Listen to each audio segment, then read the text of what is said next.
francs-maçons, vous allez croire que ce sont des diables. Alors les amis, bonsoir une fois de plus et bienvenue sur EGM Media. C'est toujours un plaisir de vous avoir par ici. J'espère que vous allez tous bien et que tout se passe pour le meilleur dans votre vie. Moi, je suis un peu grippé, c'est pour ça que je parle comme ça. Donc désolé pour ma voix. Alors ce soir, nous allons parler de la franc-maçonnerie et de la Rose-Croix. Cette fois-ci, c'est un universitaire, un professeur des universités au Cameroun. Un professeur qui a étudié la franc-maçonnerie, qui a fait l'anthropologie, et son domaine dans l'anthropologie, c'était la franc-maçonnerie et la Rose-Croix. Il nous dit quels membres du gouvernement du Cameroun sont dans la Rose-Croix. Il nous parle de comment le secteur universitaire est compliqué au Cameroun. Donc, écoutons la vidéo. Et enfin, nous allons revenir pour mon analyse. Donc, restez jusqu'à la fin de la vidéo. C'est très, très, très intéressant. On se voit tout de suite, les amis.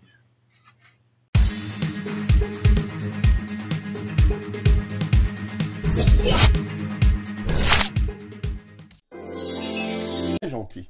Je voudrais mettre une parenthèse. Ayant été à la Sorbonne, mon directeur de thèse, Philippe, d'abord ma thèse de droit public, c'était un franc-maçon. Michel Alliot, grand maître d'Orient. Mon directeur de thèse, celui qui m'a encadré, ma deuxième thèse, parce que j'ai deux, je suis le seul professeur au Cameroun titulaire de 2 doctorats nouveau régime. Ma première thèse, celle de sciences politiques, Sciences Po INALCO, mon directeur s'appelait Philippe Descraines. Il était de la Grande Loge de France. Ils ne m'ont jamais conditionné. Je voudrais apporter un témoignage ici. Les francs-maçons en Occident, tout ce qui est beau est construit par ces gens-là. Quand vous voyez Sébastopol, la Tour Eiffel, l'Obélix et tout ça. Mais les nôtres au Cameroun sont des piètres, excusez-moi, sont des gueux administratifs. Oh là là. Des gueux au sens de mendiants. Ils ne valent rien. Prenez mon village à Yabassi. Si vous voyez Yabassi, mon village paternel, et qu'on vous dise que 98% des gens qui ont occupé de hautes fonctions sont des francs-maçons, vous allez croire que ce sont des diables. Et mon témoignage, et je termine là. Ce ministre qui est franc-maçon et qui m'adore, qui ne m'a jamais fait du mal, m'a dit à deux que tu es quand même un universitaire. D'ailleurs, ce que la majorité des francs-maçons font ici, c'est pas ce qui est prescrit. Oui, mais parce qu'ils sont dans des cases de soumission, ils sont devenus fous. Parce que je voudrais vous dire quelque chose. Vous pensez que cette affaire a été tropicalisée? Oui, mal tropicalisée. Parce que je veux vous dire la vérité. C'est un recrutement de subordination. J'ai eu à faire une sous-spécialisation qu'on appelle l'anthropologie. J'ai fait l'anthropologie des religions. Je vous assure que en faisant l'anthropologie des religions, je suis maçonnologue, rosocrologue, c'est-à-dire quelqu'un qui a étudié leur comportement. Tel que c'est pratiqué en Occident, ce n'est pas une mauvaise chose. Ou alors ici, nous faisons simplement de la sorcellerie. Non, ils sont devenus fous parce qu'ils mélangent ça avec beaucoup d'autres choses. Maintenant, je chute en vous disant que ce membre du gouvernement qui m'a dit, parce que n'oubliez pas que je suis chef traditionnel, chez moi, c'est interdit. Je ne peux pas être franc-maçon. On m'a donc dit que bon, ça m'a gêné. Je ne peux pas être. Il nous suit. Je ne peux pas être quelque part, étant proche de toi, mais on a décidé de te tuer. Oh là là. Je lui ai dit pourquoi. Alors, ils m'ont appelé, dit mais le professeur Messanga Nyanding, il a lyrique. Est-ce qu'il est avec nous?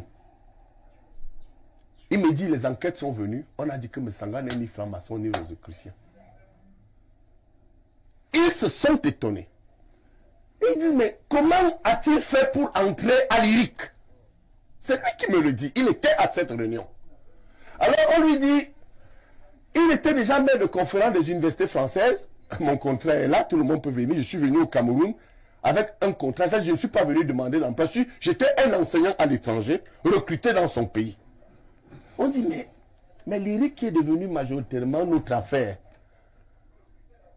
Je vous le dis, que les gens disent ce qu'ils veulent. Je vous dis que 90% des gens qui travaillent aujourd'hui à un certain niveau à l'université sont des francs-maçons, des rosicruciens ou encore ce que le président a appelé en 98 font des vices. Mais c'est dangereux là. Est-ce que vous avez fait un sondage, vous avez mené une enquête? Parce que c'est très facile de donner vous savez le choc que j'apporte dans mon ouvrage. Je demande dans mon ouvrage qu'on dépénalise l'homosexualité et la franc-maçonnerie, surtout l'homosexualité. Vous savez pourquoi? Non. Si on dépénalise, les gens vont se découvrir. Et le petit chantage que certains font aux gens pour leur donner une promotion sera connu. Parce que, comme moi j'adore, excusez-moi, je ne vous le cache pas, je vais utiliser un terme qui va vous choquer. J'aime le mbinda, j'aime les femmes. C'est-à-dire que je suis un esclave des nichons et bien. C'est-à-dire que vraiment. Bon, alors, vous allez le voir que les petits bonhommes qui vont souvent. Parce qu'il y a un chantage. Les gars vont faire leurs affaires là dans le doigt, n'est-ce pas? Vous allez voir que si on les pénalise, mais un gars va se lever, va dire que non, toi là, est-ce qu'on ne fait pas ça? On saura donc que d'autres ne bindent pas les femmes comme nous. Et qu'est-ce que ça va changer? Ça va faire que les bisexuels seront connus. Oui. Et nous, dans nos coutumes, nous serons où les placer. Merci beaucoup. Voilà pourquoi je pense que le plus grand mal qui a été fait dans ce pays, ce sont les sectes Oui. maçonniques, rosicruciennes, ayant créé des réseaux. Et c'est ce qui a fragilisé le renouveau. C'est compris. Bon.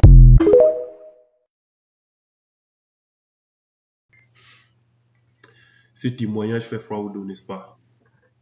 Et oui, c'est ce que moi-même je pensais. Voilà le professeur qui nous explique comment est le milieu universitaire. Comment ce milieu est tellement compliqué. Donc, c'est que beaucoup de jeunes Camerounais pensent. Parce que beaucoup de jeunes Camerounais pensent que les gens au placé là sont dans les trucs compliqués. Et c'est ce que le professeur nous dit. La plupart d'entre eux sont dans des trucs compliqués. Moi, étant au Cameroun, quand j'étais au Cameroun, si on me disait que telle personne est dans la franc-maçonnerie ou bien telle personne est dans la Rose-Croix, cette personne-là, on ne devait plus jamais se croiser. Donc, lui, il devait passer sa route et je passe la mienne. Il ne devait plus jamais. Et jusqu'à présent, c'est ça le mindset. C'est ça le mindset des jeunes Camerounais. On considère déjà que tous les gens qui sont dans la Rose-Croix sont de mauvaises personnes, sont des gens qui sacrifient soit leurs enfants, soit les enfants des gens pour devenir riches. Bon, je ne peux pas dire qu'on les considère comme des personnes. Généralement, c'est en ça qu'ils ont transformé la Rose-Croix et la franc-maçonnerie. J'ai regardé des vidéos sur la Rose-Croix et la franc-maçonnerie. Je suis une personne très curieuse. J'ai regardé les vidéos, comment ça fonctionne et tout. Pas avec pour intention d'y entrer. Juste être curieux. Parce que moi, ici, chrétien, c'est une chose que je ne vais jamais faire dans ma vie. Alors, le professeur nous explique comment eux, les Camerounais qui sont dans cette Rose-Croix-là, la Rose-Croix, c'est quelque chose qui vient de l'Occident, je peux dire. Et la manière dont c'est appliqué en Occident, ce n'est pas de cette même manière qu'ils appliquent ça maintenant au Cameroun. Au Cameroun, on les considère comme des vrais sorciers. Parce que si quelque chose n'est pas mauvais, comment on doit cacher? On ne cache pas quelque chose qui est bon. Est-ce que vous avez déjà vu une personne au Cameroun qui dit que moi, je suis dans la Rose-Croix? Est-ce qu'une personne se dit lui-même que oui, il est dans la Rose-Croix? Il cache toujours, ou bien qu'il est franc-maçon.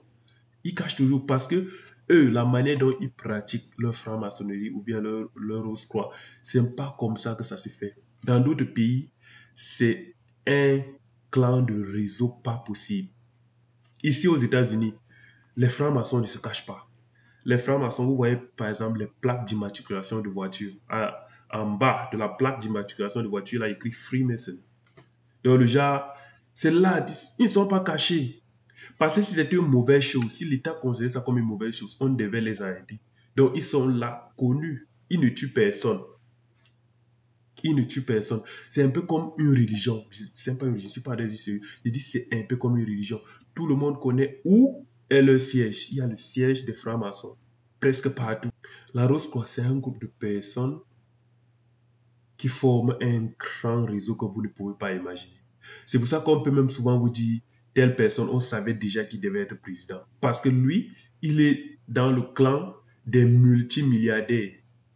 Des gens qui décident dans le pays. Par exemple, vous allez voir les premiers ministres d'un pays, les anciens présidents, les grands membres du gouvernement sont dans la franc-maçonnerie. Et là-bas, ils ne sont pas là pour tuer. C'est un réseau, comme je vous disais, tous ceux qui sont dedans, il y a les petites personnes dedans, il y a les gens qui ne sont rien dans la franc-maçonnerie. Ce qui veut dire, par exemple, il peut y avoir des techniciens, des architectes, des gens qui gagnent le marché. Par exemple, maintenant, quand il y a quelque chose dans le gouvernement, ou bien si on veut donner un marché public, c'est à l'intérieur de la franc-maçonnerie qu'ils vont d'abord donner. S'il n'y a personne qui est qualifié, c'est là qu'on va sortir à l'extérieur donner. C'est pour ça qu'entre eux, ils se font de l'argent entre eux.